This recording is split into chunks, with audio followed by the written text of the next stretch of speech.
ആദർശിന്റെയും നയനയുടെയും നാളത്തെ പ്രോമോ വിശേഷത്തിലേക്ക് എല്ലാവർക്കും സ്വാഗതം. അങ്ങനെ അഭിയും ആദർശും ജയനും അജയനും ഒക്കെ കൂടിയിട്ട് തിരികെ അനന്തപുരിയിലേക്ക് വരുന്നുണ്ട്. നടന്ന സംഭവങ്ങളെല്ലാം എല്ലാവരും അറിയുന്നുണ്ട് കേട്ടോ. ഈ സമയത്ത് അഭി പറയുന്നുണ്ട്, എന്റെ കാല് ശരിക്കും മസിൽ പിടിച്ചിട്ട് തന്നെയാ ഞാൻ പോവാനെന്നൊക്കെ പറയുമ്പോൾ മുത്തശ്ശൻ പറയുന്നുണ്ട്, നീ വെറുതെ തിരിച്ച കാര്യമൊക്കെ എനിക്കറിയാം, അതുകൊണ്ട് നീ അതിനെക്കുറിച്ചൊന്നും പറയണ്ട, അതുകൊണ്ട് ഭഗവാൻ എന്ന ശിക്ഷയാണെന്ന് കരുതിയാൽ മതി, ആ പോലീസുകാരുടെ രൂപത്തിലൊന്ന് നിനക്ക് കിട്ടാനുള്ളത് കിട്ടിയെന്ന് കരുതിയാൽ മതി എന്നൊക്കെ മുത്തശ്ശൻ പറയുന്നുണ്ട്.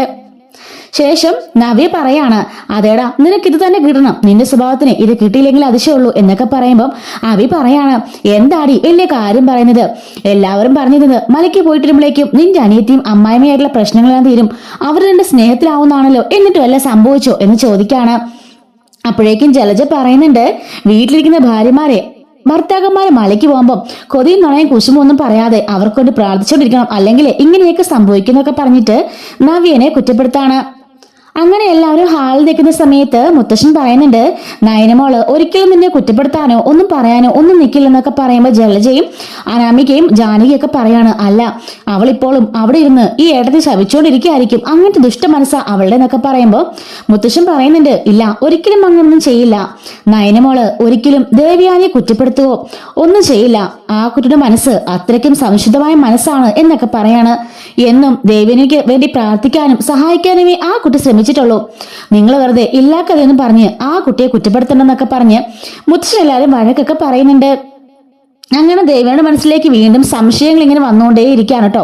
മുത്തശ്ശൻ വീണ്ടും ഇങ്ങനെ പറയാണല്ലോ, ദേവേനെ വീണ്ടും നയനെ കുറിച്ച് ആലോചിച്ചുകൊണ്ടിരിക്കുകയാണ്. പതിയെ ദേവേന്റെ മനസ്സിൽ നിന്നും അവളെക്കുറിച്ചുള്ള ആ ദേഷ്യപ്പെട്ടുള്ള ചിന്തകളും വെറുപ്പും ഒക്കെ കുറഞ്ഞു വന്നുകൊണ്ടേ ഇരിക്കുകയാണ് കേട്ടോ. അയ്യപ്പന്റെ അനുഗ്രഹം കൊണ്ട് അങ്ങനെ വന്നുകൊണ്ടേ ഇരിക്കുകയാണെന്ന് പറയുന്നുണ്ട്. അങ്ങനെ പിന്നീട് കാണിക്കുന്നത് ആദർശ് നയനെ കാണാൻ വേണ്ടി വീട്ടിലേക്ക് പോകുന്നുണ്ട്. അങ്ങനെ നടന്ന സംഭവങ്ങളും അഭിയുടെ കാര്യങ്ങളും എല്ലാം നയനയോട് ആദർശ് പറയാണ്.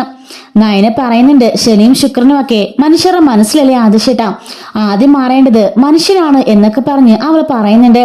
അങ്ങനെ രണ്ടുപേരും ഒരുപാട് നേരം സംസാരിച്ചൊക്കെ ഇരിക്കുന്നുണ്ട്. ശേഷം ആദർശ് പറയാണ്, എങ്കിൽ പിന്നെ എന്റെ കൂടെ വീട്ടിലേക്ക് വന്നൂടെ, ഇപ്പം എന്റെ മലകയറ്റമൊക്കെ കഴിഞ്ഞാലും ചോദിക്കുമ്പോൾ നയന ചിരിക്കുന്നുണ്ട്.